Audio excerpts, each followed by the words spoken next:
Okay, hello.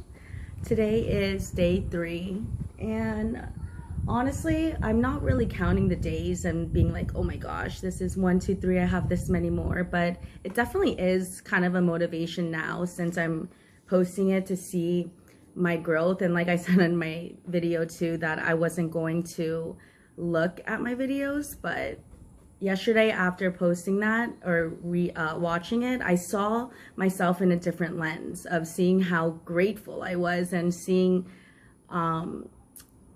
just like a different side of me that I didn't really even know that I had. So I was like, oh, even watching it afterwards, it's probably beneficial for me to, to see, you know, how I really feel, because I can, you know, see how I am in the inside and, you know, like say my mind and like think about it that way. But as far as like watching myself and even video cameraing, it's just so weird. So bear with me. I'm very distracted right now because it's just I thought I would get better as day goes by, but in the end I really don't know what to expect because this is definitely not scripted, as you can tell.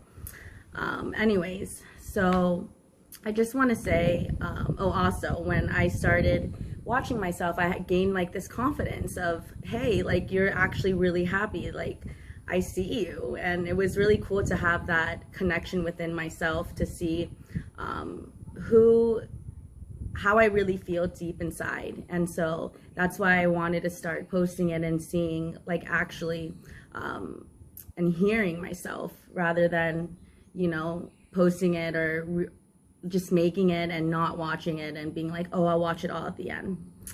Because in the end, this is honestly something that I really want to, you know, just learn from. And I am learning, even just from that video yesterday. I was just like, oh, wow, like you actually are really happy and look at you.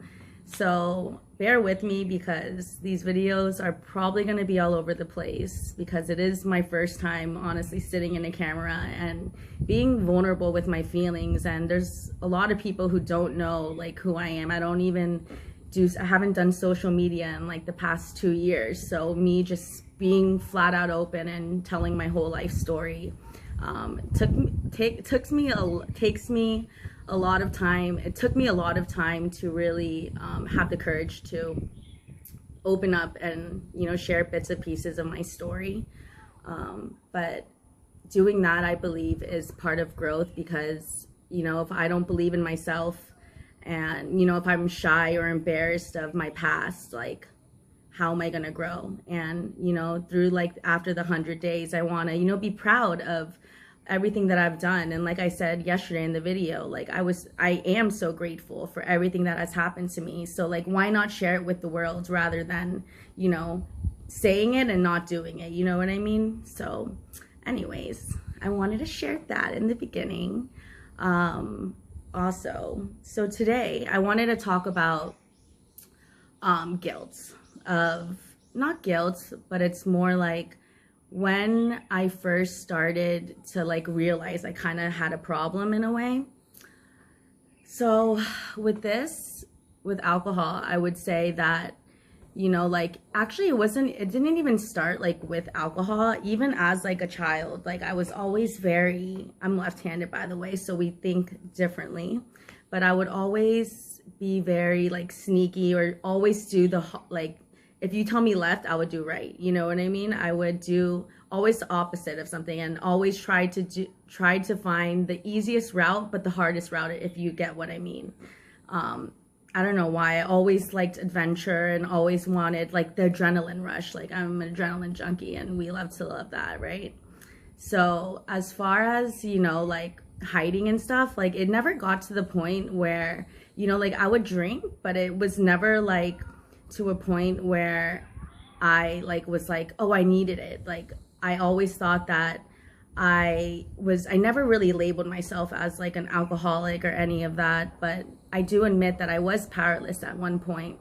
And you know, I know that there's like AA and like people, you know, when you say you have to like admit that you're an alcoholic, and there's like, you know, but everybody has their own beliefs. But I do believe that you do need a higher power, and is what's got me through it and what is getting me through it.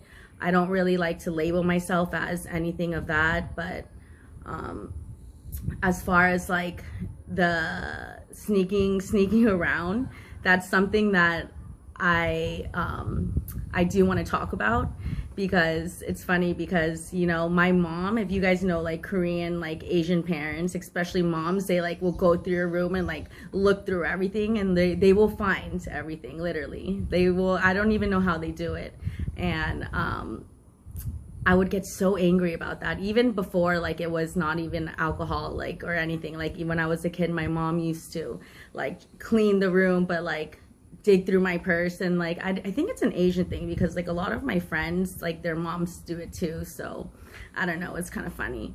But in the end, I started to like hide it, and it started to be like, it was kind of like a game to me. But then towards like gradually it started to becoming like, oh, this is weird. But then it would kind of be like, oh, my mom's not gonna find it this time where I'm hiding it. So it was kind of like a game that I would like play to myself. And then I would be like, she would always find it.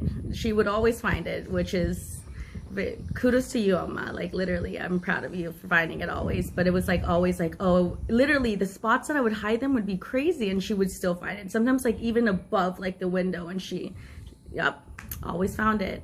But through that, I never felt like guilty or shamed. I would just feel embarrassed, you know?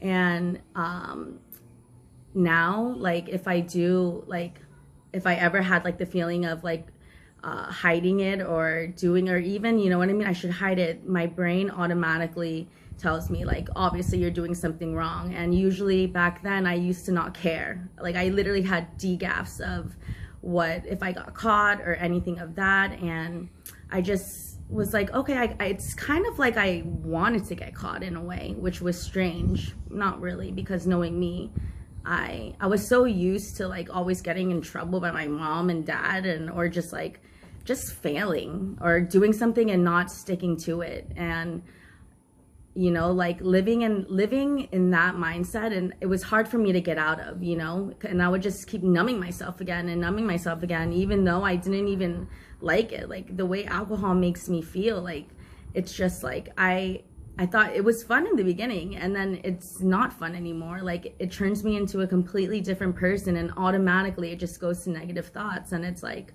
why put this in my body when I'm happy? And like now coming here, I'm just like, I realize it's the environment, you know what I mean? Like being here, like looking at, we're in Korea, right? So there's soju and alcohol everywhere, but it doesn't give me like anxiety or anything of that, because I slowly started to find like peace within myself, and not even realizing that I had so much, you know, like trauma and like mental health issues, and like just so much baggage back in America that, you know, like everywhere I went, when there's alcohol, it's like, okay, I need that. It's gonna make me feel better. It's gonna take that discomfort feeling away. But in the end, like it made me worse. And then the next day I would feel worse, so I would have to do it again. And then it just became a cycle of routine. And like that's something that I realized, and I didn't know how to break it. I didn't know how to come out of that, you know. Even going into rehabs, like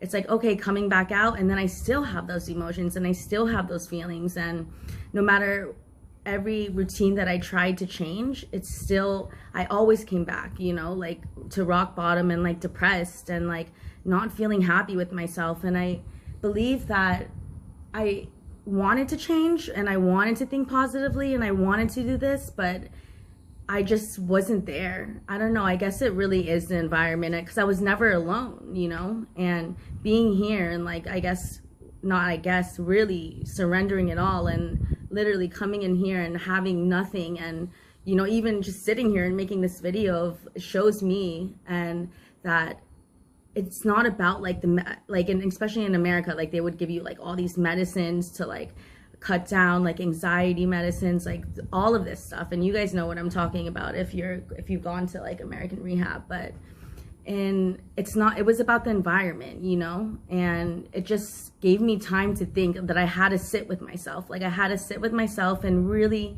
get to know me. And you know, I've been here for about almost 3 months now, and each day I've been learning something new about myself, which is like very fascinating. And it took me, I just started to like really open with my past and starting to forgive myself. And I believe like that's what gave me the courage to sit down and like decide to like start making this video and like to really see like, you know, like, hey, let's do it, because I can't go back now. You know, like if I want to change and I want growth, I'm scared of that, because I'm scared of being success, like being up there and like doing that and seeing that scares me, because I'm so used to just like going up and then always falling back down. So in the end, you know, like if you do like feel whatever you're hiding or whatever, you know, we're humans, we all hide, and like we all like feel ashamed and guilt in some sort of way. But in the end, you know, like try to sit with yourself and, you know, like give yourself like that moment, even though it sounds cliche and whatnot.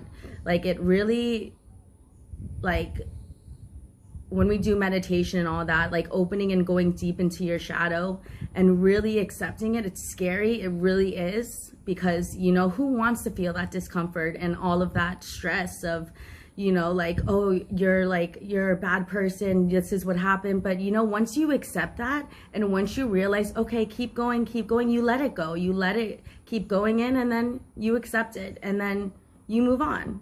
You know, but for me, I kept pushing that away, and there was something part of me that was holding me back to grow. And I believe it was, you know, that shadow that I haven't faced yet. So through that, I'm actually really, you know, I'm grateful for my shadow. I was honestly, you know, I would hear a lot of like Carl Jung's videos on like how you have to face your shadow and all of that. And for a couple months, I was very, you know, I was scared of it. I was scared of being in the dark. I was scared of, you know, just sitting within my own self and, you know, trying to reliving the past, because I was so hurt and I was so broken. But in the end, I was, you know, I learned to forgive myself. And through that, oh, it does take time and it's scary, but there's always light at the tunnel, like they always say. And I'm still finding I'm still on my way, but I do see lights, and it does get brighter and brighter. So we love to love that. Anyways, today's video was a little all over the place. I do apologize, but again, very grateful for my road to recovery and for just being able to love myself and believe in myself again, because, you know, in the end, like I have nothing to be ashamed of, because this is part of my growth. And once I keep telling myself that every single day, what can I not do, right? Anyways, thank you. Bye. Love you.